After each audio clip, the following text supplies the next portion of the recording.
Hi friends, welcome to Lawmate. I am Muskan Manthyan, your legal guide. So guys, आज का video किसी specific topic पर नहीं होने वाला है, किसी स्पेसिफिक क्वेश्चन पर नहीं होने वाला है। इंस्टेड आज का वीडियो हम डेडिकेट करने वाले हैं कुछ बेसिक टर्म्स को।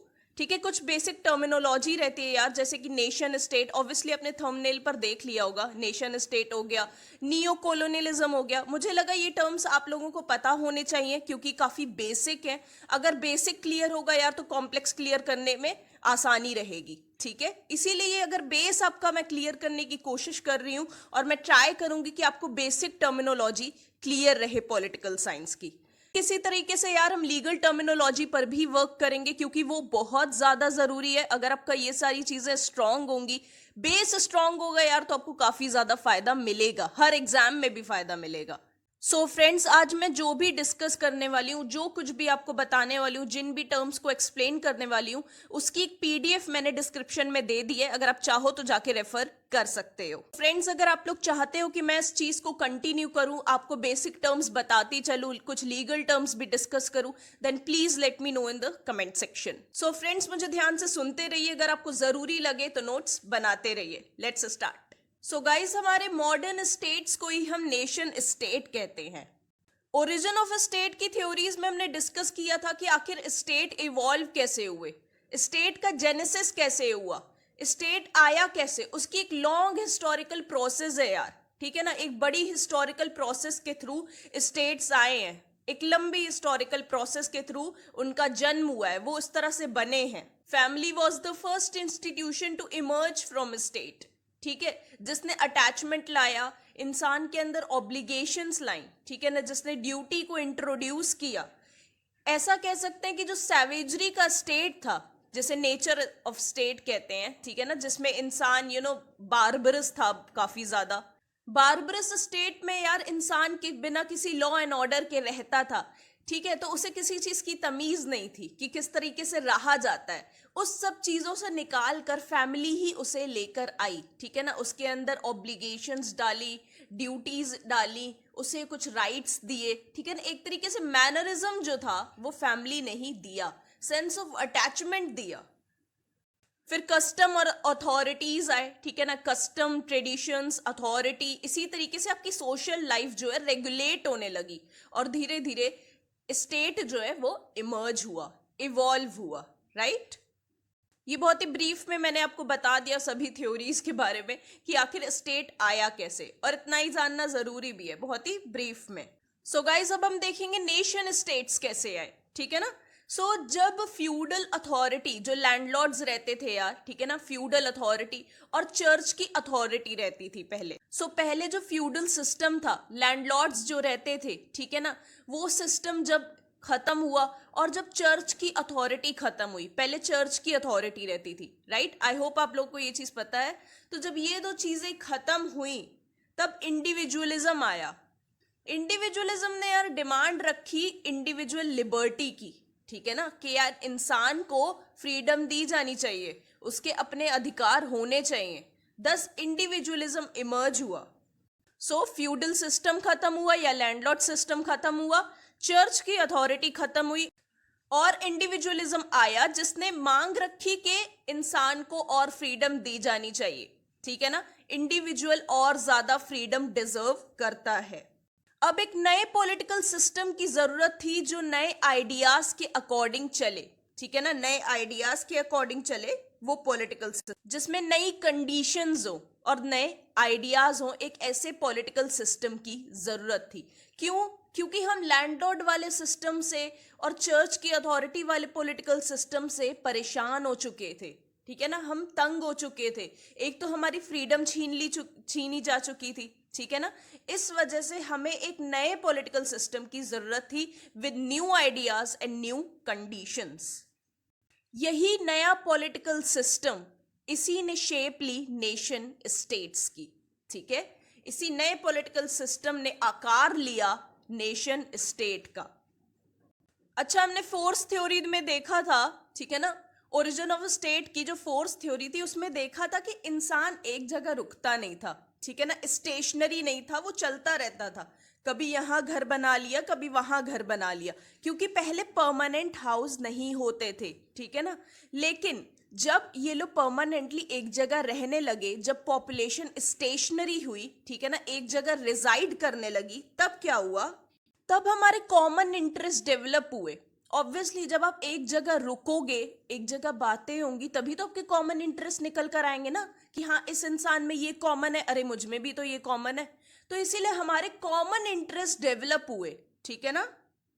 जब ये लोग एक जगह रहने लगे तो नेशनैलिटी के बॉन्ड्स स्ट्रांग हुए, ठीक है ना, हमारे फ्रेंडशिप के बॉन्ड्स स्ट्रांग हुए। सो जब ये पॉपुलेशन स्टेशनरी हुई तो इनके बीच का बॉन्ड स्ट्रांग हुआ।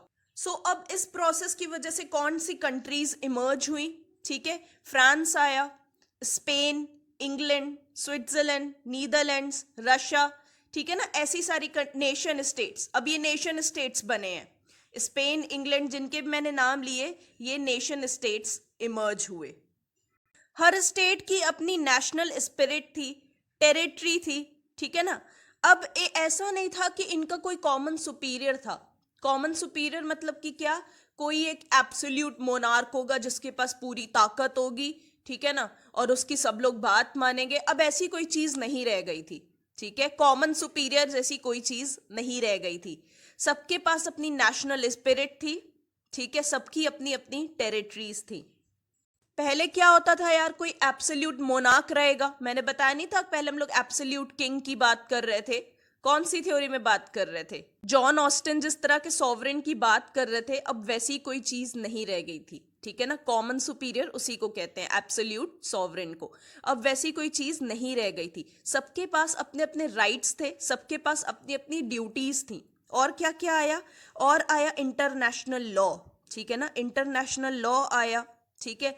Modern theory of sovereignty follow की जाने लगी, यानी सॉवरेन के ऊपर भी कुछ लिमिटेशंस रहेंगी। ऐसा नहीं कि सॉवरेन एक एब्सोल्यूट सॉवरेन है, जो चाहे वो करेगा, नहीं, वो पहले था। अब कॉमन सुपीरियर तो चला गया, तो अब modern theory of sovereignty follow होगी, यानी सॉवरेन के ऊपर भी कुछ लीगल लिमिटेशंस रहेंगी, ठीक है। And legal equality of states, ठीक है ना, सभी स्टेट्स यार लीगली इक्वल थे। ऐसा नहीं है कोई स्टेट बहुत ज्यादा महान है, कोई कम है, सारे इक्वली ट्रीट किए जाने लगे। जो पहले के नेशन स्टेट्स थे वो ज्यादातर मोनार्कीज थी, ठीक है ना, मोनार्कीज थी वो ज्यादातर। मींस पहले के जो ज्यादातर नेशन स्टेट्स थे वो राजतंत्र थे, ठीक है ना। सो 18th सेंचुरी से क्या हुआ, 18th सेंचुरी से ये हुआ यार, there was a slow transition, ठीक है ना। क्या ट्रांजिशन था वो, हम एब्सोल्यूट मोनार्की से कॉन्स्टिट्यूशनल मोनार्की पर शिफ्ट हो रहे थे। एक स्लो शिफ्ट आ रहा था, ठीक है, एक स्लो ट्रांजिशन आ रहा था। हम एब्सोल्यूट मोनार्की से कॉन्स्टिट्यूशनल मोनार्की पर शिफ्ट हो रहे थे, ठीक है ना, ट्रांसफर हो रहे थे। अब यहाँ पे दूसरा हमारा कीवर्ड आता है, कॉन्स्टिट्यूशनल मोनार्की। अब हम इसे समझेंगे कि कॉन्स्टिट्यूशनल मोनार्की क्या होती है, ठीक है। सो यार कॉन्स्टिट्यूशनल मोनार्की कैसा लग रहा है, टर्म सुनने में कैसा लग रहा है, यानी जो मोनार्क होगा वो रूल करेगा अकॉर्डिंग टू कॉन्स्टिट्यूशन, यानी उसके ऊपर कुछ लिमिटेशंस होंगी कॉन्स्टिट्यूशन की, ठीक है ना।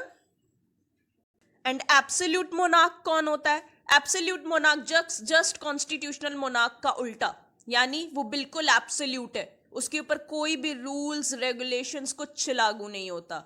That person is completely absolute. कहीं भी आप दोनों का डिफरेंस चेक कर सकते हो, नेट पे तो बहुत इजीली आपको मिल जाएगा, और ये काफ़ी ज़रूरी चीज़ है, तो मैं अभी आपको ही समझा देती हूँ। एब्सोल्यूट मोनार्क वो होता है जिसके ऊपर कोई भी रूल्स रेगुलेशंस, ठीक है, लागू नहीं होते हैं, यानी किंग और क्वीन की हर बात मानी जाएगी। लेकिन कॉन्स्टिट्यूशनल मोनार्क्स वो होते हैं यार जो अकॉर्डिंग टू कॉन्स्टिट्यूशन फंक्शन करते हैं, यानी उनके ऊपर कॉन्स्टिट्यूशनल लिमिटेशंस रहती हैं। सो एब्सोल्यूट मोनार्की में जो मोनार्क रहता है वो अपनी पार, ठीक है ना, उसकी पार जो है वो अनलिमिटेड रहती है, उसकी पार कोई शेयर नहीं कर सकता है, वो अनलिमिटेड पार रहती है उसके पास, जैसे चाहे वैसे यूज करे। बट कॉन्स्टिट्यूशनल मोनार्की में क्या होता है, जो मोनार्क है वो सिर्फ एक सेरेमोनियल हेड है, ठीक है ना, मतलब सिर्फ नाम का हेड है, ठीक है ना, नॉमिनल हेड है, सिर्फ नाम का हेड। ऐसा इंडिया में कौन है, हमारा president, ceremonial head. The Indian president is the ceremonial head, ठीक है ना, एक तरह से एग्जाम्पल देके समझा रही हूं कि सेरेमोनियल हेड होता क्या है, ठीक है ना। तो सेरेमोनियल हेड होता है कॉन्स्टिट्यूशनल मोनार्क, सिर्फ नाम का हेड है, नाम की उसके पास ताकत है, एक्चुअल पावर कोई है नहीं। सो एब्सोल्यूट मोनार्क किसी के साथ अपनी पावर शेयर नहीं करता है, उसके पास अनलिमिटेड पावर होती है। कॉन्स्टिट्यूशनल मोनार्क अपनी पावर शेयर करता है पार्लियामेंट, ठीक है, या लेजिस्लेचर के साथ, ठीक है, पार्लियामेंट या लेजिस्लेचर के साथ कॉन्स्टिट्यूशनल मोनार्क अपनी पावर शेयर करता है। तो ऐसा कौन सा है? यूनाइटेड किंगडम, यूके, वहां पे कॉन्स्टिट्यूशनल मोनार्की है, ठीक है ना। सो कॉन्स्टिट्यूशनल मोनार्क यार एक तरह से डी फैक्टो हेड होता है। डी फैक्टो का मतलब क्या होता है? इन फैक्ट, ठीक है ना, वास्तविकता में वो हेड है लेकिन उसके पास कोई ताकत नहीं है, ठीक है ना। ताकत किसके पास है? पार्लियामेंट के पास है यार। इसीलिए इसका एग्जाम्पल क्या होगा कॉन्स्टिट्यूशनल मोनार्की का? United kingdom. एब्सोल्यूट मोनार्की का एग्जाम्पल क्या होगा? सऊदी अरेबिया, ठीक है ना। ये आप लोग चेक भी कर सकते हो। सो ये दो एग्जाम्पल्स याद रखिएगा। सो यही थी यार constitutional monarchy and absolute monarchy. अब देखो कि जब ट्रांजिशन हुआ हमारा, जब हम शिफ्ट हुए कॉन्स्टिट्यूशनल मोनार्की पर, तो देयर वाज डेमोक्रेसी ऑल्सो, ठीक है ना। काफी जगह कॉन्स्टिट्यूशनल मोनार्की एक्सेप्ट की गई और काफी जगह democracy I in large parts of Europe में, ठीक है। अब काफी जगह यार ये शिफ्ट पीसफुली आ गया, ठीक है ना, काफी आराम से, काफी शांति से इस चीज को एक्सेप्ट किया गया। लेकिन काफी जगह पे रेवोल्यूशन हुआ, काफी भयानक लड़ाइयां हुई। तो यूरोप में तो यार काफी शांति से इस चीज को ले लिया गया, पीसफुली एक्सेप्ट किया गया कॉन्स्टिट्यूशनल मोनार्की को। लेकिन फ्रांस में एक वायलेंट रेवोल्यूशन हुआ, ठीक है ना, काफी वायलेंट रेवोल्यूशन हुआ, तब जाके आई डेमोक्रेसी। सो 16th सेंचुरी के अराउंड, ठीक है ना, मॉडर्न नेशन स्टेट की फॉर्मेशन स्टार्ट हुई यूरोप में, ठीक है ना, 16th सेंचुरी के अराउंड। अब यूरोप में इंडस्ट्रियल रिवॉल्यूशन स्टार्ट हुआ। इंडस्ट्रियल रिवॉल्यूशन के लिए उनको चाहिए थे रॉ मटेरियल्स। भाई इंडस्ट्रीज लेकर आओगे, कुछ बनाओगे तुम, तो रॉ मटेरियल्स की तो जरूरत पड़ेगी ना। उनके पास इतना पैसा नहीं था, ठीक है ना, उनके पास इतना पैसा नहीं था कि वो रॉ मटेरियल्स प्रोक्योर कर सके यार, कहीं से खरीद सके, ठीक है। रॉ मटेरियल चाहिए था, चीप लेबर चाहिए था, सस्ता लेबर मिल जाए, ठीक है ना, जो काम कर सके। प्लस एक और चीज चाहिए थी, बहुत जरूरी है, तुमने सामान बना लिया, उसे बेचोगे कहाँ? तो कोई कंजम्पशन मार्केट भी चाहिए थी, ठीक है ना। हमें रॉ मटेरियल चाहिए, हमें चीप लेबर चाहिए, और हमें एक अच्छी मार्केट चाहिए जो हमारा प्रोडक्ट कंज्यूम कर सके। जो खरीदेगा ही नहीं, जो बिकेगा ही नहीं, तो बनाने का क्या फायदा? हम तो लॉस में ही जा रहे हैं। इसी वजह से कोलोनियलिज्म आया यार। सो अब आई पॉलिसी ऑफ कोलोनियलिज्म, ठीक है ना। तो ब्रिटिश पीपल ने अपनी टेरिटरीज ढूंढना शुरू किया, अलग अलग टेरिटरीज को एक्सप्लोर करना शुरू किया और उन्हें अपनी कॉलोनी बनाने लगे, ठीक है ना। अपनी कॉलोनी बनाने लगे मतलब अपने रूल में लेने लगे, अपना हक जताने लगे, वहां पे अपना रूल दिखाने लगे, ठीक है ना। एक वक्त था जब हम भी यार कॉलोनी थे ब्रिटिश की, ठीक है ना। India was a colony of British people. Africa, ठीक है ना, एशिया की काफी सारी कंट्रीज, ऐसे करके ये अपना पांव जमाने लगे हर जगह। मेन टारगेट क्या था यार कॉलोनियलिज्म का? नेचुरल रिसोर्सेस को खराब करना। आई विश आप लोग ने कॉलोनिज्म पढ़ा हो यार, उसमें किस तरीके से बताया गया कि ये लोग किस तरीके से हमारे नेचुरल रिसोर्सेस को खराब किए थे, ह्यूमन रिसोर्सेस को किस तरीके से बर्बाद किया था। कहते नहीं है एक बार कि इंडिया जो है सोने की चिड़िया कहा जाता था। तो किस तरीके से हमारे रिसोर्सेस को खराब किया, किस तरीके से हमें गरीब बनाया गया, ये मतलब बहुत लंबी जर्नी है और मतलब अलग ही लेवल का एक्सप्लॉइट किया था यार। बहुत भयानक तरीके से एक्सप्लॉइटेशन किया था इन्होंने जहां भी ये लोग गए थे। Not only in India, India को हाँ थोड़ा ज्यादा नुकसान हुआ था ये बात है, लेकिन जहां भी इन्होंने अपनी कॉलोनी बनाई थी इनका एक ही टारगेट था कि किस तरीके से नेचुरल रिसोर्सेस खराब किए जाएं, वहां के लोगों को किस तरीके से मैक्सिमम एक्सप्लॉइट किया जाए। ये मैं आपको ऑब्जेक्टिव्स बता रही हूँ कॉलोनियलिज्म के। सो कॉलोनियलिज्म यार एक प्रैक्टिस है, ठीक है ना, जिसमें एक नेशन स्टेट अपनी नेशनल पावर को कंसोलिडेट करता है, उसे स्ट्रांग बनाता है और इकट्ठा करता है। देन वो अब डोमिनेट करता है दूसरी टेरिटरीज को और दूसरे लोग, दूसरी कंट्री के लोगों को। क्यों डोमिनेट करता है? To exploit their natural and human resources, ठीक है। फिर कॉलोनियल पावर जो रहता है जिसने डोमिनेट किया है उस कंट्री में अपना एडमिनिस्ट्रेशन चलाता है और सारे रिसोर्सेज अपने कंट्रोल में ले लेता है। ये डेफिनेशन है यार शॉर्ट सी कॉलोनियलिज्म की। सो फ्रेंड्स, अब हम अपना नेक्स्ट टर्म डिस्कस करेंगे, व्हाइट मैन्स बर्डन, ठीक है ना। ये काफी अपने नाम भी सुना होगा, ये एक थ्योरी है white man's burden theory, but हम इसको ब्रीफ में देखने वाले हैं कि यह क्या चीज होती है। सो 19th सेंचुरी में यूरोप में एक स्ट्रेंज पैराडॉक्स चला। पैराडॉक्स क्या होता है? पैराडॉक्स होता है सेल्फ कॉन्ट्रडिक्टरी स्टेटमेंट्स होते हैं, ठीक है ना। विरोधाभास कहते नहीं, हिंदी में होता है ना विरोधाभास अलंकार, उसी तरीके से इंग्लिश में से कहते हैं पैराडॉक्स, मतलब कि दो सेल्फ कॉन्ट्रडिक्टरी स्टेटमेंट्स। सो पैराडॉक्स का एग्जाम्पल ये हुआ कि ज्यादा पानी पीने से तुम्हें प्यास लग सकती है, ठीक है ना। मतलब कि कॉन्ट्रडिक्टरी चीजें बोलना, सेल्फ कॉन्ट्रडिक्टरी चीजें बोलना इस पैराडॉक्स, विरोधाभास, ठीक है ना। सो यूरोप में क्या पैराडॉक्स था? यूरोप में ये पैराडॉक्स चला कि नेशन स्टेट, यूरोप को कहा जा रहा है nation state with liberty, equality and rule of law at home. यानी यूरोप में लिबर्टी है, इक्वालिटी भी है, रूल ऑफ लॉ भी है। रूल ऑफ लॉ का सिंपल सा मतलब यही होता है कि लॉ के ऊपर कोई भी नहीं है, ठीक है ना। No one is above law, everyone is subjected to law, ठीक है ना। लॉ सबके ऊपर लागू होगा, ठीक है। तो यूरोप में लिबर्टी है, इक्वालिटी है, रूल ऑफ लॉ है इंटरनली, लेकिन यूरोप बाहर जाके क्या कर रहा है? दूसरों की कंट्री में कब्जा कर रहा है, ठीक है ना। इंपीरियलिस्टिक एक्सप्लॉयटेशन कर रहा है, एक्सप्लॉइट कर रहा है दूसरे नेशन स्टेट्स को। तो ये पैराडॉक्स था, यानी तुम्हारे खुद की कंट्री में तो तुम सब कुछ फॉलो कर रहे हो, लिबर्टी भी है, इक्वालिटी भी है, लेकिन दूसरे की कंट्री में तुम उसकी लिबर्टी छीन ले रहे हो, इक्वालिटी छीन ले रहे हो, ठीक है ना। तो ये पैराडॉक्स था 19th सेंचुरी में, और यही हो भी रहा था, यही चीज तो चल रही थी ना, तभी ये बता रही हूं मैं, यही चीज उस वक्त चल रही थी। यूरोप यही चीजें कर रहा था, खुद को तो वो नेशन स्टेट बन चुका था, उसके पास लिबर्टी भी है, इक्वालिटी भी है, रूल ऑफ लॉ भी है, लेकिन वो दूसरे नेशन स्टेट्स की लिबर्टी छीन रहा है, इक्वालिटी छीन रहा है, समझ रहे हो। सो यूरोप ने क्या रीजन दिया कि वो क्यों एक्सप्लॉइट कर रहा है दूसरी कंट्रीज को? इसका क्या रीजन दिया? इसका रीजन दिया व्हाइट मैन्स बर्डन। यही रीजन दिया यूरोप ने कि हम क्यों दूसरी कंट्रीज को एक्सप्लॉइट कर रहे हैं और उनके लोगों को गुलाम बना रहे हैं। इसका क्या रीजन है? इसका रीजन है white man's burden. Knowledge spread करें इग्नोरेंट नॉन वाइट पीपल के बीच, ठीक है ना, और उनको कंट्रोल करें। अच्छा, ये नॉन वाइट पीपल कौन है? जो गोरे नहीं है, ठीक है ना, उनके बीच में जाके ये जो गोरे लोग हैं ये लोग नॉलेज स्प्रेड करें, उनको ज्ञान दें और उनके ऊपर रूल करें। यही है व्हाइट मैन्स थ्योरी का मतलब, ठीक है ना। और ये टास्क किसने दिया है? भगवान ने दिया है।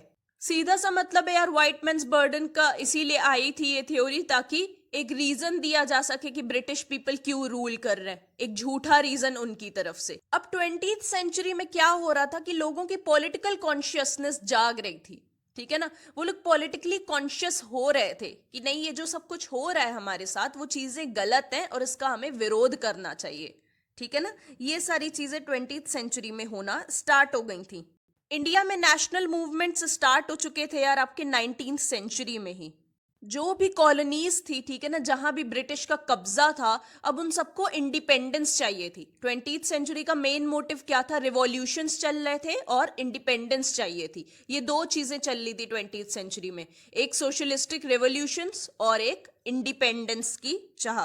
इंडिया, पाकिस्तान, इजिप्ट, अल्जीरिया, ये सारी countries along with Latin American countries को थर्ड वर्ल्ड कंट्रीज या डेवलपिंग नेशंस का नाम मिला, ठीक है ना। अच्छा, इन्हें थर्ड वर्ल्ड कंट्रीज क्यों कहा जाने लगा वो भी सुनो। इन कंट्रीज की जो सोशल, इकोनॉमिक और पॉलिटिकल लाइफ थी वो पूरी तरीके से तबाह हो गई थी कॉलोनियल रूल के अंदर, ठीक है ना। जब इनके ऊपर वो कब्जा था ब्रिटिश का, तब इनकी जो सोशल, इकोनॉमिक और पॉलिटिकल लाइफ थी पूरी तरीके से बर्बाद हो गई थी। आफ्टर इंडिपेंडेंस इन कंट्रीज के, थर्ड वर्ल्ड कंट्रीज या डेवलपिंग नेशन के पास क्या चैलेंज आया? इनके पास चैलेंज आया द टास्क ऑफ डेवलपमेंट। अब इन्हें डेवलप करना था, अपने दम पर डेवलप करना था। अब इनके ऊपर कोई कब्जा नहीं है, कोई रूल नहीं है जो इन्हें बताए कि यार ये करना है वो करना है, नहीं। अब तुम्हें खुद करना है जो करना है. There was a task of huge task of development, challenge of poverty, क्योंकि भाई ब्रिटिश ने कुछ छोड़ा ही नहीं था किसी कंट्री में, हर रिसोर्स तो बर्बाद कर दिया था, इतने लोग मरे थे, भयानक भयानक बीमारियां, प्लेग फैल गया था इंडिया में, अगर आपको याद हो, आपने पढ़ा हो तो, प्लेग फैला था, कितनी भयानक, पोलियो, ये सारी चीजें हम भूल नहीं सकते हैं, है ना. तो हमारे पास चैलेंज था पॉवर्टी को कैटर करने का, पॉवर्टी से हमें बचना था. थर्ड वर्ल्ड कंट्रीज को इतना ज्यादा सहना पड़ा था, इतना ज्यादा इन लोगों को सहना पड़ा था कि अब ये पूरी तरीके से शैटर हो चुकी थी. अब इनको खुद को वापस से स्टैब्लिश करना था, वापस से खुद को बनाना था, इसीलिए काफी ज्यादा मुश्किल टास्क था. धीरे धीरे ये थर्ड वर्ल्ड कंट्रीज भी नेशन स्टेट्स बनी और खुद को स्टेबलाइज किया, ठीक है ना, खुद को स्टेबल किया. सो नेशन स्टेट्स की स्टेबिलिटी के बाद क्या आया? There was development of international law and international organisations. कैसी international organisations? United Nations and its specialised agencies, ठीक है ना. यूनाइटेड नेशंस की जो एजेंसीज हैं वो भी डेवलप हुई. क्यों जरूरत पड़ी इन एजेंसीज की और इन ऑर्गेनाइजेशंस की? To regulate the behaviour of nation states. अब काफी सारे नेशन स्टेट्स हैं, राइट, पहले तो थोड़े थे, अब काफी ज्यादा है. उनके बिहेवियर को रेगुलेट करना, कहीं एक नेशन स्टेट दूसरे नेशन स्टेट के ऊपर वॉर ना कर दे, ठीक है ना, हमला ना कर दे, इस चीज को भी तो रोकना जरूरी है ना. तो इसकी जरूरत पड़ी. इंटरनेशनल ट्रांजैक्शंस, ठीक है ना, ग्लोबलाइजेशन फिर आया, यानी एक दूसरे से ट्रांजैक्शंस होने लगे, ट्रेड होने लगा, ठीक है ना. To ensure collaboration in the development of science and technology, ताकि एक नेशन स्टेट दूसरे नेशन स्टेट के साथ कोलैबोरेट करके टेक्नोलॉजी एंड साइंस को डेवलप कर सके, आर्ट डेवलप हो, लिटरेचर डेवलप हो, कल्चर, जो कल्चरल बैरियर्स हैं वो खत्म हो, कल्चरल यूनिटी बढ़े, ग्लोबल प्रॉब्लम्स हैं वो खत्म हो. कैसी ग्लोबल प्रॉब्लम्स? एटमॉस्फेरिक पॉल्यूशन हो गया, ठीक है ना, sharing of rare but essential resources, saving humanity from injustice and so on, ठीक है ना. इन सारी चीजों को खत्म करने के लिए, कुछ चीजों को बचाने के लिए, ठीक है ना, यूनाइटेड नेशन आई. सो इन सब चीजों को अचीव करने के लिए इंटरनेशनल ऑर्गेनाइजेशंस का जन्म हुआ. सो फाइनली अब हम अपना लास्ट टर्म डिस्कस करेंगे, नियो कोलोनियलिज्म, ठीक है ना, नियो कोलोनियलिज्म. एक्सप्लॉयटेशन कभी खत्म नहीं हो सकता यार, ठीक है ना. तो इंटरनेशनल फोरम्स पर भी, इंटरनेशनल स्फीयर में भी एक्सप्लॉयटेशन छोटे से छोटे या सटल फॉर्म में या नए नए तरीके से कंटिन्यू होता ही रहता है, ठीक है ना. इसी एक्सप्लॉयटेशन को in international field is known as neo colonialism, ठीक है. सो जो डेवलपिंग नेशंस है उन्हें क्या चाहिए? उन्हें चाहिए मशीनरी, ठीक है ना. एडवांस्ड नेशंस के पास जो टेक्नोलॉजी है वो उन्हें चाहिए, क्योंकि उन्हें उनके बारे में नहीं पता है. जो अंडर डेवलप्ड नेशन या डेवलपिंग नेशंस हैं उन्हें इतनी एडवांस्ड टेक्नोलॉजी के बारे में नहीं पता है, बट जो दूसरे नेशन स्टेट्स हैं उनके पास ये टेक्नोलॉजी है, ठीक है. तो न्यू नेशन स्टेट्स जो है उन्हें चाहिए मशीनरी, एडवांस्ड नेशन की स्किल्स के, इंडस्ट्रियल टेक्नोलॉजी कैसे बनाई जाती है, ठीक है ना, इन सारी चीजों की न्यू नेशन स्टेट्स को जरूरत पड़ती है. अब ये सारी चीजें जो कमजोर नेशन स्टेट्स हैं उन्हें कैसे मिलती हैं? उन्हें अपने अच्छे जो रेयर नेचुरल रिसोर्सेज हैं वो देने पड़ते हैं बड़ी बड़ी कंट्रीज को, ठीक है ना. जो बड़े नेशन स्टेट्स हैं उन्हें, ठीक है, अपने नेचुरल रिसोर्सेज जो रेयर हैं, ज़रूरी हैं, वो बेचने पड़ते हैं, तब उन्हें जाके टेक्नोलॉजिकल स्किल्स मिलती हैं. सो एक तरीके से अगर एक कमज़ोर नेशन स्टेट हेल्प मांग रहा है किसी बड़े नेशन स्टेट से, तो जो बड़ा नेशन स्टेट है उसके नेचुरल रिसोर्सेज उससे छीन लेगा, तब जाके उसकी हेल्प करेगा, ठीक है. यानी नेशन स्टेट, जो कमज़ोर नेशन स्टेट है वो और गरीब होता जाता है. एक तरीके से देखो तो अपने नेचुरल रिसोर्सेज बेच के और ज़्यादा गरीब हो रहा है. जो कि गरीब नेशन स्टेट्स हैं वो ऑलरेडी सस्ते में अपना सामान बेच देते हैं, इंपोर्ट एक्सपोर्ट उनका काफ़ी सस्ते में होता है, और खुद देखो वो कितने महंगे में चीज़ें खरीद रहे हैं. मतलब एक तरीके से ना एक्सप्लॉइट बहुत बुरी तरीके से हो रहे हैं, और इसी को नियो कॉलोनियलिज्म कहा जाता है यार.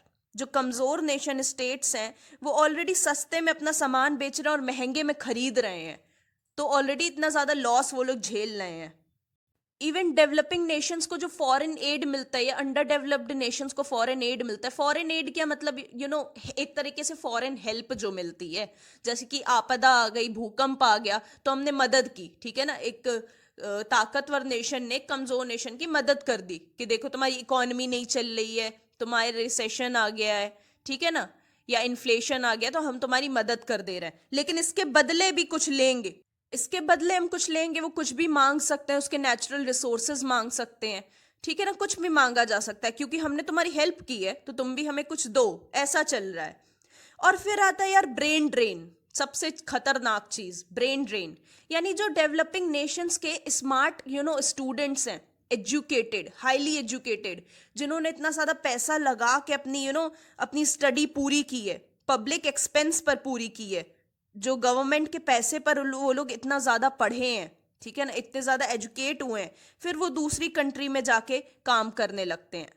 तो एक तरीके से किसे फायदा हुआ? हमें तो नुकसान हुआ ना। गवर्नमेंट ने अपना पैसा लगा के पढ़ाया, तुम जाके दूसरी कंट्री में काम कर रहे हो, तो बेनिफिट किसका हुआ? बेनिफिट तो दूसरी कंट्री का हुआ ना, हमारा तो नहीं हुआ। डेवलपिंग नेशन तो अभी भी डेवलपिंग नेशन ही बन के रह गई, ठीक है ना, पैसा लगाने के बावजूद। इंडिया के जो यार हाईली एजुकेटेड लोग हैं, ठीक है ना, वो यहाँ से पढ़कर दूसरी कंट्री में जाके काम कर रहे हैं, वहीं रह जा रहे हैं, तो ये एक तरह का इंडिया को तो फायदा नहीं हुआ ना, दूसरी कंट्री को ही फायदा हुआ। This is brain drain. ये सारी चीजें सॉल्व होना काफी ज्यादा जरूरी, बिकॉज ये बहुत ज्यादा कॉम्प्लेक्स प्रॉब्लम्स है, ठीक है ना। अगर इन्हें सॉल्व नहीं करोगे तो ह्यूमैनिटी को काफी ज्यादा नुकसान होगा, एक्सप्लॉयटेशन एंड इनजस्टिस खत्म ही नहीं होगा। तो ये सारी प्रॉब्लम सॉल्व होना काफी ज्यादा जरूरी है। सो नियो कॉलोनियलिज्म एक तरीके की प्रैक्टिस है, ठीक है ना, जिसमें कि एडवांस्ड नेशन अपना कंट्रोल नहीं बनाती है दूसरी कमजोर नेशन पर, बट इनडायरेक्टली कंट्रोल करती है। कैसे? अपनी पावर के थ्रू, क्योंकि जो एडवांस्ड नेशंस हैं उनकी ट्रेड और इंडस्ट्री में काफी ज्यादा चलती है, ठीक है ना। अगर आपकी ट्रेड और इंडस्ट्री में अच्छे से चल रही है तो कमजोर नेशन से आप सस्ते दाम पर लेबर ले लोगे, रॉ मटेरियल ले लोगे और उसे बड़ी बड़ी मार्केट में जाके बेचोगे, है ना, महंगे दाम पर। तो ये नियो कॉलोनियलिज्म है। इवन जो डेवलपिंग कंट्रीज हैं उन्हें तुम अपनी मार्केट बना सकते हो, ठीक है ना, अपने जो प्रोडक्ट्स हैं वहां पे बेच सकते हो। जो डेवलप्ड नेशंस हैं वो डेवलपिंग नेशंस को अपना एक वो बना लेती हैं मार्केट, कि हम अपने महंगे महंगे प्रोडक्ट्स यहाँ पे बेचेंगे, ठीक है। ये चीजें पता नहीं चलेंगी, लेकिन ये बहुत ही सटल मेथड है इकोनॉमिक एक्सप्लॉयटेशन का। ये एक तरीके से इकोनॉमिकली एक्सप्लॉइट करना हुआ। डेवलपिंग नेशंस इस पैटर्न को समझ नहीं पाती हैं और इकोनॉमिकली एक्सप्लॉइट होती रहती हैं, किनके हाथों? डेवलप्ड नेशंस के हाथों। सो गाइस, बस इतना ही हमने बेसिक टर्म्स के बारे में पढ़ा। जितने भी मैंने टर्म्स आपको समझाए, आई होप आपको समझ में आए हो। कोई भी प्रॉब्लम है यार तो please tell me in comment section, या लॉ पीप्स मेरी इंस्टा आईडी है जिसका लिंक डिस्क्रिप्शन में दिया हुआ है, आप वहां भी आकर मुझे अपनी प्रॉब्लम बता सकते हैं। पीडीएफ डिस्क्रिप्शन में दी हुई है, प्लीज चेक कर लीजिएगा। जहां से भी मैंने चीजें उठाई हैं आपको वो सोर्स मिल जाएगा एंड आप रीड कर सकते हैं। ऐसे ही और वीडियोस चाहिए बेसिक टर्म्स पर तो please let me know in comment section. So thank you for watching this video friends, and we'll meet soon in the next video. Good luck.